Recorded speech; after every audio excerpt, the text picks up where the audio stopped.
Would you like to do more social selling through your podcast? Meet Tim Hughes, the world's #1 social selling influencer, as he reveals the secrets to leveraging social selling for podcasters.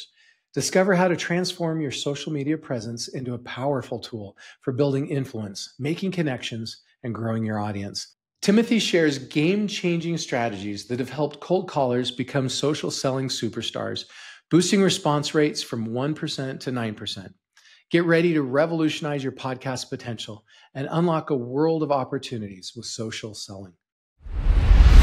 Hello, incurable creators. I'm excited to bring you some bonus episodes featuring exclusive interviews from the 2023 PodUp Virtual Podcasting Summit. Each Thursday for months, you're going to hear interviews from a diverse range of podcasting and marketing experts. My hope is these repurposed interviews will inspire you with new ideas and insights to take your podcast to the next level. And of course, remember to listen every Tuesday for our regular episodes of Podcasting Secrets as well. Now, let's dive into today's bonus interview from PodUp's 2013 Podcasting Summit.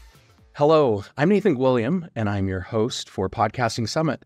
And I am joined for this seminar, the speech by Tim Hughes. This will be interview style, and Tim is going to talk to us today about how podcasters can leverage social selling.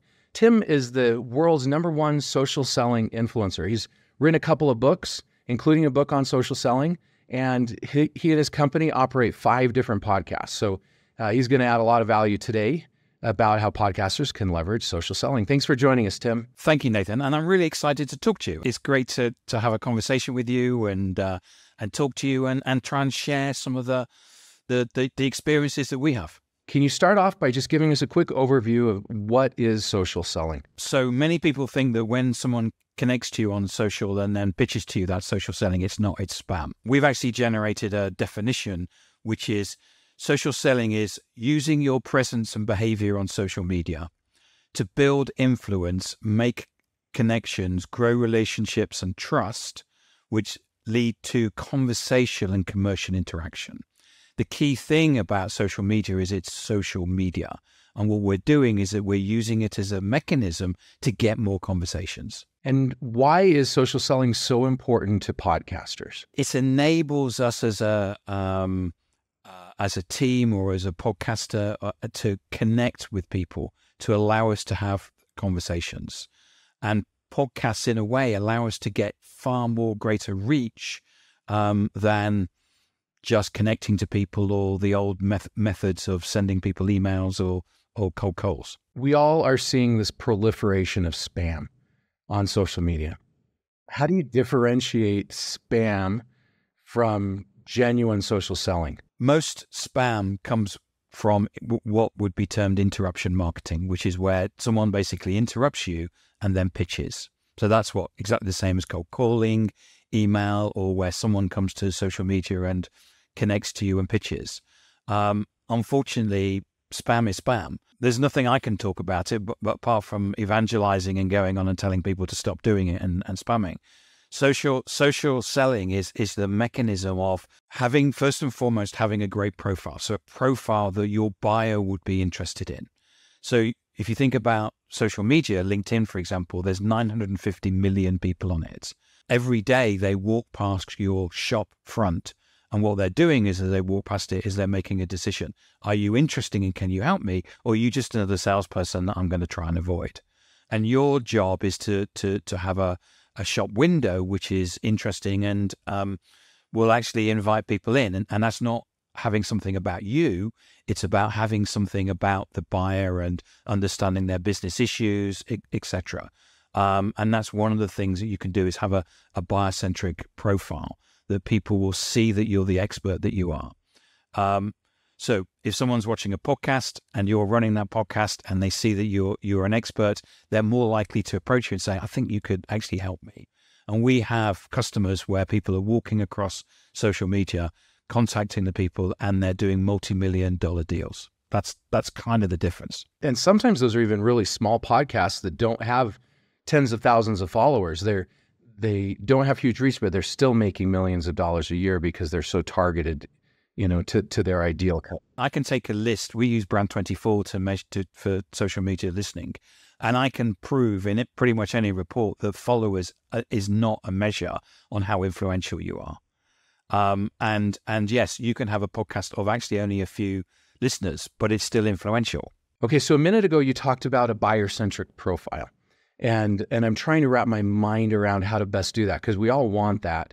And you gave one example of how to do that, about making yourself an expert with a podcast, and how that makes you, or how that gives you a better buyer-centric profile. Yes. So for example, a friend of mine basically runs a podcast which is for CIOs, chief information officers. He's an IT person, and he runs a podcast based on that. And he actually is pretty much able. He boasted to me that he said, I can go to any CIO and get a meeting, because you go to the CIO and say, do you want to come on my podcast? And of course, everybody's flattered and say, even if you got 50% of the CIOs that you approached and said, would you come on my podcast? That's better than what you're doing at the moment by using cold calling and spam. And so, podcast is, and don't forget, every session and interview that you do, and you know this, Nathan, the more that you're building that library of expertise and the opportunity to be found, because Google will start indexing it and searching it. And ultimately what you're doing is that you're building a library. So you start one day and you haven't got any videos at all, and you've got no podcast.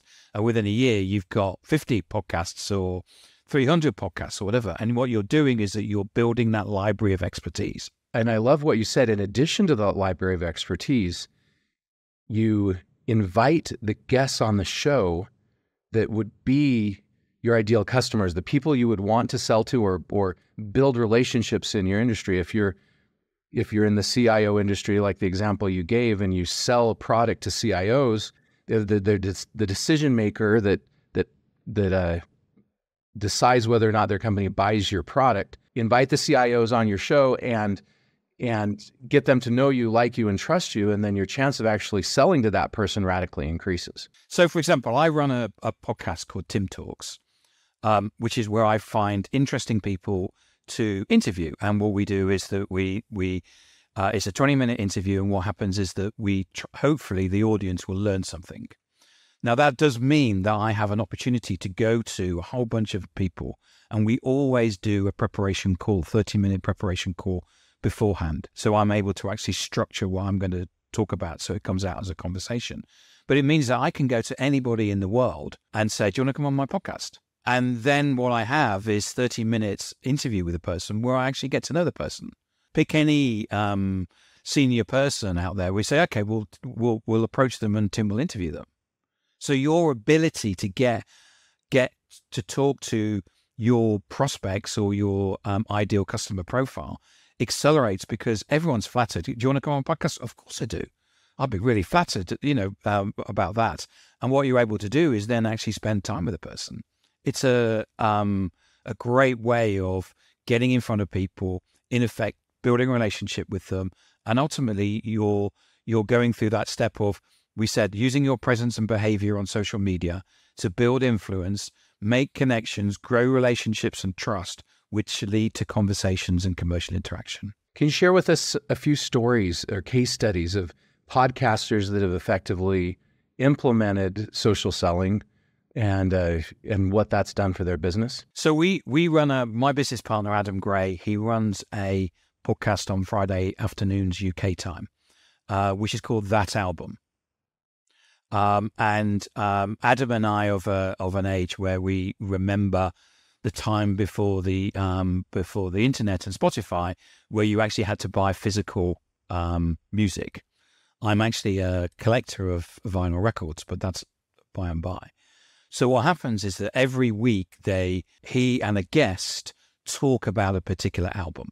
So I've been on there and I've talked about The Clash, London Calling, which is a great favorite album of mine.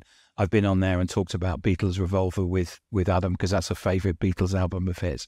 But he's able to go to any senior leader and say, do you want to come on my podcast and talk about your favorite album? Fleetwood Mac, Rumours, well, whatever it is. There's no talk about my company. There's no talk about a product. You're not having to go to the person and say, buy my product because we're great, or can I send you a brochure? What you're doing is that you're immediately able to have a connection about the particular music that you're both interested in, and talk to that senior individual and build a relationship with them. Yeah, and you're connecting with them through a shared passion, right? Which then builds that trust and opens those other doors to do other things together. Yeah. Because if we both think that Fleetwood Mac Rumours is the best album in the world, and we're going to sit there and talk about it for an hour, by the end of it, we're best buddies. And, if I then say, send a message to your PA or something and say, yeah, we talked about Fleetwood Mac Rumours last week, and can I have a conversation with Nathan? And immediately they're going to say yes. Think about how much this can increase our conversion rate, right? Instead of doing a cold call to some CIO who doesn't know me and trying to get a call and sell them something, instead I invite them on my show. We connect through a shared passion, build a relationship of trust, and then I try to sell something to them, right? I probably have 10 times greater chance of closing that lead. Of course you are. I mean, and the thing is that the person may say, no, I'm not going to buy, or they may say, Nathan, I really like you. I'm going to help you find someone else, or I'm going to refer you. So the chances of you actually getting the meeting and then having the ability to, in effect, pitch your services has got to be far higher than putting a cold call in. In fact, I know it is. Okay, I love that example. Can you give us another case study or example? Well, pretty much we use our podcasts, and we use different formats of podcasts, and pretty much do something very similar. So Adam has that album on Friday. I have Tim Talk, which is a classic Talking Heads face-to-face podcast, which is where I go out and find interesting people or people in my prospects that I want to talk to and then have conversations with. One of the things that we did in COVID was that I decided to run an internal meeting where I said, there's no agenda. We're just going to get together and we're going to talk. You can come along with a joke. You can tell us what you're working on. You can tell us you're finding it difficult or whatever, and we'll have a conversation. And we were running this on a weekly basis. And someone said while we were doing it, why don't we do this online? So actually what we now do is we have something called the digital download, which is at 2:00 in the afternoon UK time on Fridays, which is where 8 of us basically get on Restream. Sometimes we have a guest, sometimes we just have a conversation. Again, it's about being educational and about sharing expertise, but it's having these different formats of podcast, Talking Heads, to actually having, sometimes we can have actually 10 people on a call and having a conversation and sharing ideas. None of it's scripted. It's structured, but none of it's scripted. So we know on a Friday, we'll know the subject matter, and it's down to the person to go away and maybe do some research. But ultimately, we come together. And I think it's become certainly a psychological safe space, because we have people disagreeing, but disagreement is good, because what happens is that we allow the audience to formulate their own opinions. And then what happens is that the audience, I mean, you've used Restream and products like that, where you get the audience basically having a conversation at the same time as you and talking with you, and is such an amazing format, and it pulls so many people in, and that's when you start forming and building a community, and we get people coming back week after week after week, and we've had people have a rouse in the chat, but that's okay, because they walk away at the end of it, and in a way they go back to their desks and it's fine. But it's okay to disagree. And the ultimate gain always is to win business and to get business. But ultimately, if we go to the market and say, here's our product and buy our product, people aren't going to listen. It's about being educational, but you also having the different formats at the same time. Yes, I love the strategy you're talking about there of embracing differing opinions and not just agreeing with everything on the show, but being willing to show both sides and talk through both of the sides. Sometimes that brings the most interesting conversations and the most interesting podcasts and social content that we create. We run something called sales.tv on Tuesdays. So we run it at 8:45 UK time, which is clearly too early in the morning for the US, but we run a US version at 5 o'clock UK time, which is 12 o'clock US East Coast time. And we deliberately do it at 2 different time zones, but we'll get different people from different generations having conversations, because people from, the classic thing from in sales at the moment is, in my day, you would turn up and you would say what you're going to close this week or this month or this quarter. And of course, Gen Z and to a certain extent millennials say, I'm not playing that game. What I want is something different from work. And, we had someone from Gen X. So, I'm not going to employ any of those people. So I said, so where are you going to find your new salespeople from? Because the talent pool is getting smaller and smaller and smaller and smaller. The number of people that will sit there and say, and do that. And then the other people have come in and said, yeah. And so, but what about the talent pool in terms of looking at people other than, because the assumption is that they were only looking at talent pool of white people. What about talent pool of looking at other, and so the discussion and using that community and activating that community within a podcast is so powerful to change the direction of the conversation to something that you probably weren't expecting. And to see that discussion taking place between different generations, different people, men, women, black and white, and seeing people actually going, actually, you're right or you're wrong. It's so powerful. And as you know, Nathan, it's so cheap to set up a podcast and start running it. Today's episode of Podcasting Secrets is sponsored by PodUp, the ultimate podcasting platform. As podcasters, we're always looking for ways to simplify our workflows, grow our reach, and make more money. What if I told you that there's a tool that combines more than 35 essential podcasting features into one platform?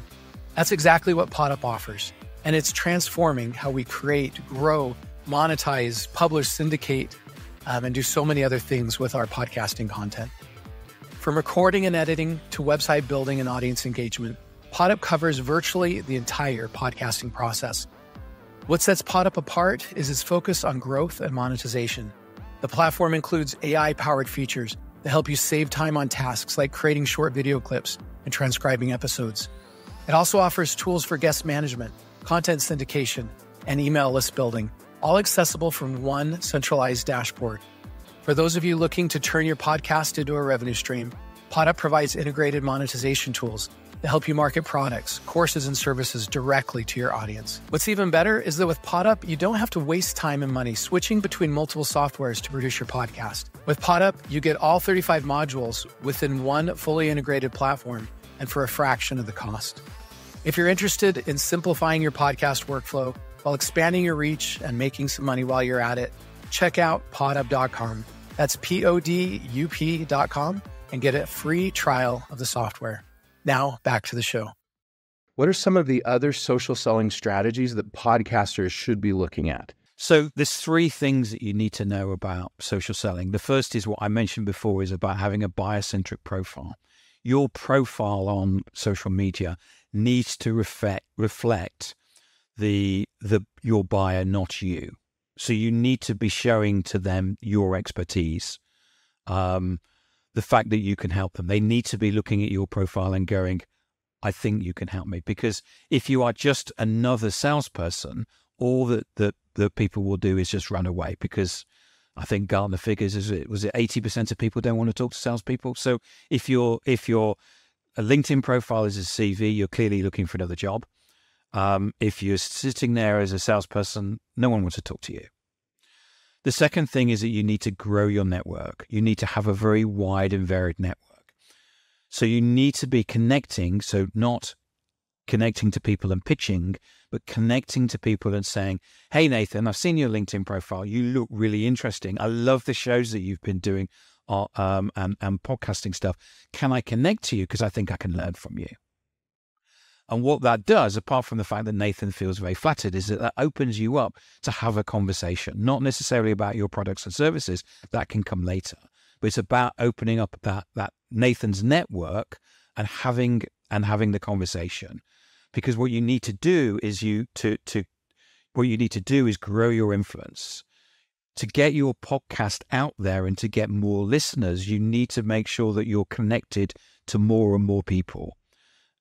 I don't want to go into the details of it, but if the way that it works when you connect to people on social media is it's an exponential. It's not I connect to Tim and I connect to Nathan and that's one-on-one. What happens is that when I connect to Nathan, I've connected to his network. So I've got 32,000 followers on LinkedIn. If you connect to me, you've connected to those 32,000 followers. That's immediately you've expanded the opportunity to have your podcast over 32,000 people. So you need to so LinkedIn allow you to connect to 200 people a week. Do it. If you want to be successful, push that out. And the third thing you need is content. And we're talking about content through podcasts. And what we're looking for when we go online is we're looking for insight. Tell me something I don't know. Tell me, educate me. I don't need to know about your products and services, and I'm not interested. But the more that you tell me, and the more that you give me something that I find interesting, the more I'm going to go, so who is this Nathan Gwilliam? Well, so what's he do? I've watched a podcast with Tim Hughes. Tim Hughes is rubbish, but I quite like Nathan. And you go, and I'm going to look at his LinkedIn profile. Where's he work? Oh, what do they do? Let's look at the website. And so the people, if they're interested, I have people that come to me who want to come on Tib Talks who basically want to do a pitch. And I say, you don't understand. What you need to do is come on and tell my audience 3 things about this or 5 things about this. And what will happen is that people will go, you know your stuff. And then look you up and then go, actually, that's exactly what I want. I want to buy something.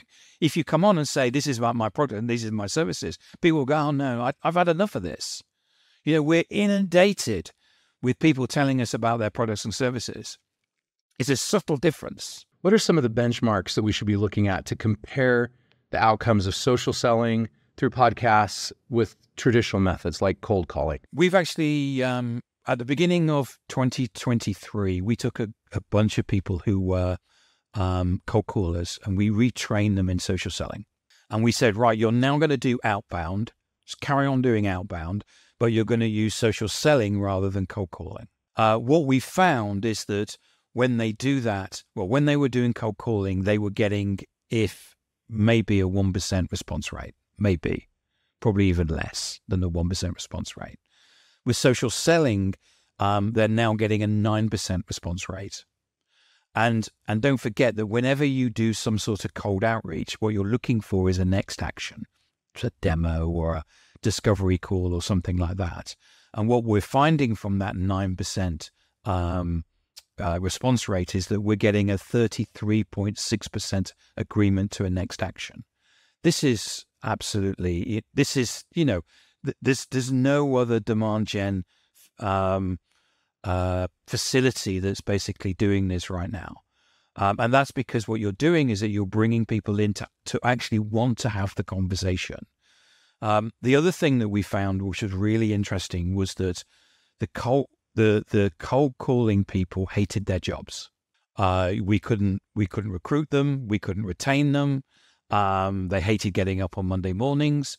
Now they say they love their jobs. People want to talk to them. They now say they love getting up on Monday morning. And the switch that we found from in terms of mental health and people actually, wanting to find their purpose has been absolutely fantastic. So we're getting amazing results and we're also getting great mental health and purpose benefits as well. So Tim, for those who want to add more social selling through podcasting to their business, what are some of the actionable steps that they should be taking? I think that first and foremost, you need to start. I know that's but you can run a podcast without buying expensive equipment. You can set up, the podcasting is something that you can do where you can grow. You see lots of podcasters with expensive microphones. Yeah, but you don't need to get one straight away. So I'm traveling right now. I'm at the Podcasting Movement Conference, and I'm up in my hotel room. I'm recording off of my laptop with no headphones and no microphone, just using the built-in speakers and microphone from my laptop. So yes, it's very possible. What we do always is that we do not script. We've actually seen a number of brands that have scripted, and people tear them apart on social.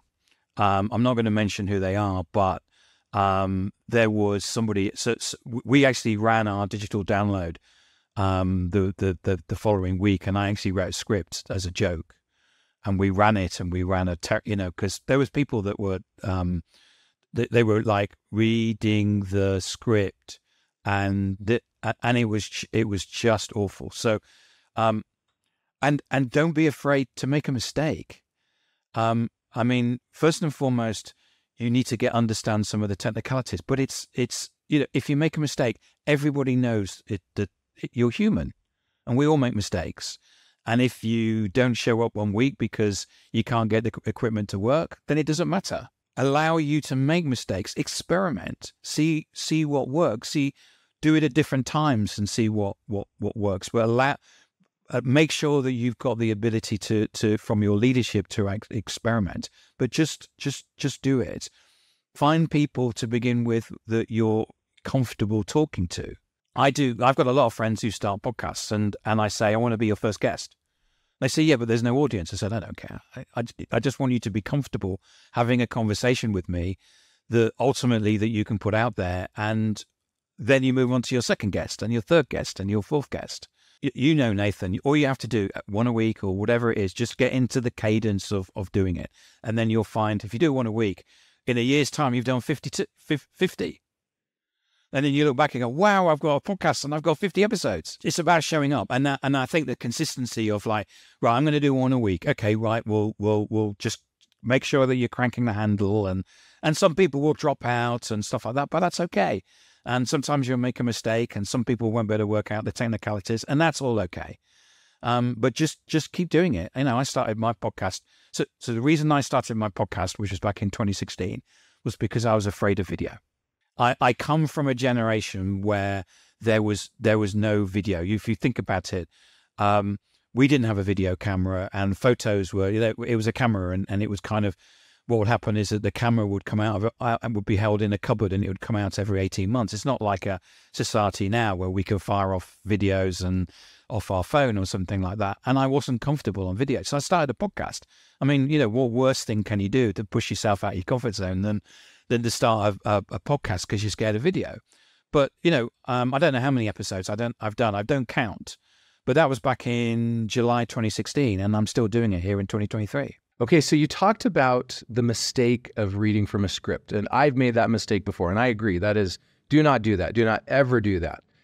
Even if you have to read bullet points and then you look up and you say it in your own words, and then you have your editor cut out you reading it, right? Whatever you have to do, but don't read it. What are some of the other biggest mistakes that podcasters make related to social selling, and how do we avoid them? I think that what we do is that since we were small children, we were always kind of told that what we have to do is talk about our company and our products, and nobody's interested. And because we're inundated, we have to hold ourselves back. I'm a salesperson. There's nothing I love more than telling you about what we do and stuff like that, but nobody's interested. But me coming on a podcast like this and sharing my expertise, this is the point where people will go, well, actually, I think Tim knows what he's talking about. And I'll put up with his English accent. But I do think he knows what he's talking about, and I'm going to look him up. And that's what you want, rather than trying to force talking about your products and services, because that's not what we want. The other thing is that what I've done with my podcast, Tim Talk, is it's my podcast. It's based on what I think is right. Now, whether it's right or wrong, I don't know. But I don't. So for example, I don't like bios. I don't like sitting on I think that people find them boring when they're read out, and they switch off, because they're written in a third person, and it's like, Tim Hughes is amazing, and Tim Hughes is so wonderful, and then he's done all these wonderful things. Yeah. Just tell me the stuff you come here to tell me about. So I don't do the bios on my podcast because I don't like them. Now, there are a lot of people that do them. So what I would say is, don't do things if you're going to run a podcast, don't do things because you think you have to. Ultimately, this is your podcast. This is your personality. This is about your ability to be authentic. So all I do on my podcast is say to people, before we go live, I say to them, the first question I'm going to ask you is, where can people find you?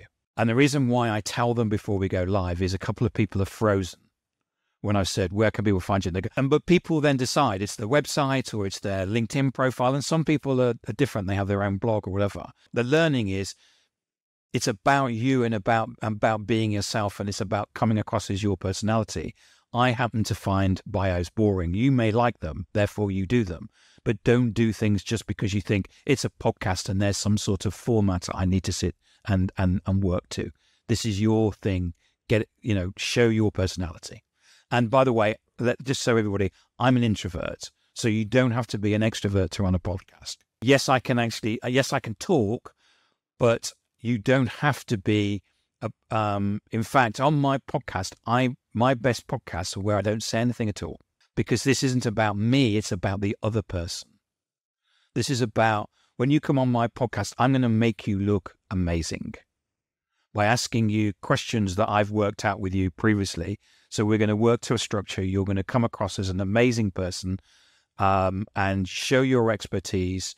And that's by me asking questions, actually not by talking. And think about your favorite talk show host. Your talk show hosts generally don't talk a lot. They're just good at asking questions. Okay, if people are sold and they want to do social selling through their podcast, what are some of the greatest benefits that you think they're going to receive by doing that? For me, this is, we do it because it generates us money. We know that we have to create content because we know that people are out. We know 60% of the world's population are active on social media. When I mean active, the average person spends 2 hours, 26 minutes a day on social media. Most people under the age of 34 use social media rather than search and Google to look for products and brands. Most older people do it as well, but it just happens to be most people under the 34. This is an opportunity for you to sell your products and services, to show your expertise, which will bring people in. And one of the things, something else, is that when you run a podcast, you may not you may end the podcast and you think there's nobody listening. So I've been in a situation back in 2016, someone rang us up in July and said, we want to resell your products and services. And we'd only just started the business. And my business partner and I said, we'd never thought about that. That'd be a great idea if we could get this guy in Canada to resell our products and services. And we said, when did you hear of us? And he said, I listened to you on a podcast in April. The point being is, me sitting here, this piece of content is ultimately going to live forever. Someone may listen to this in 3 years' time and think Tim Hughes is a really good guy and I'm going to talk to him. But you don't know when you're running a podcast when you're going to get the benefits. You may get the benefits straight away. It may take 3 months. But ultimately, if you're doing the right things, being educational, growing your network, etc., it will come to you. I love that those benefits can be sustainable over time. It's not just like a TV ad that you run and you get the sale or you don't, but they're on the web that are accessible for you're building a long-term sustainable strategy. Okay, if our audience enjoyed this interview and they want to learn more about you and your services and products, what are the best ways for them to do that? So the best place to find me is on LinkedIn. I'm Timothy or Tim Hughes on LinkedIn. I'm Timothy_Hughes on X, what was Twitter. Website is dlaignite.com. Thank you so much for joining us today, Tim. Thank you, Nathan. It's been great, and I've loved talking to you, and I hope people have learned something from this. To the audience listening, I wish you success in your social selling as you leverage that into your podcast. And if you have not yet taken advantage of the upgrade package for the summit, there should be some links below, and I encourage you to click on that and see some of the cool bonuses and benefits that you can get from that upgrade package. Thank you so much, and have a fabulous day. And here are my key takeaways from this episode. Number one, social selling is not about pitching on social media, but using your presence to build influence, make connections, and grow relationships that lead to conversations and commercial interactions. Number two, podcasts allow for greater reach and connection with potential clients compared to traditional cold calling or email methods. Number 3, having a buyer-centric profile on social media is crucial. It should reflect your expertise and how you can help your target audience rather than just being a resume or a sales pitch. Number 4, inviting potential clients as guests on your podcast can be an effective way to build relationships and increase the likelihood of future business interactions. Number 5, diverse podcast formats such as discussion panels or informal chats can help create a psychologically safe place for meaningful conversations and community building. Number 6, content should be educational and insightful rather than focused on promotional products or services directly. Number 7, social selling through podcasts has shown significantly higher response rates, 9%, compared to traditional cold calling methods, just 1% or less. Number 8, consistency in podcasting is key. Regular episodes build a library of content that can attract listeners and potential clients over time. Number 9, authenticity is important in podcasting.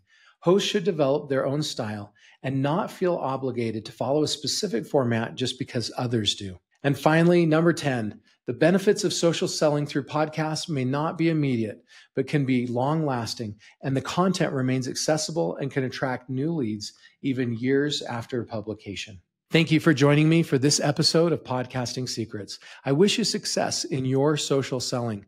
And if you're looking for an amazing podcasting platform with 35 integrated modules to help you create, grow, and monetize your business around a podcast, I recommend you check out PodUp. You can get a free trial at podup.com.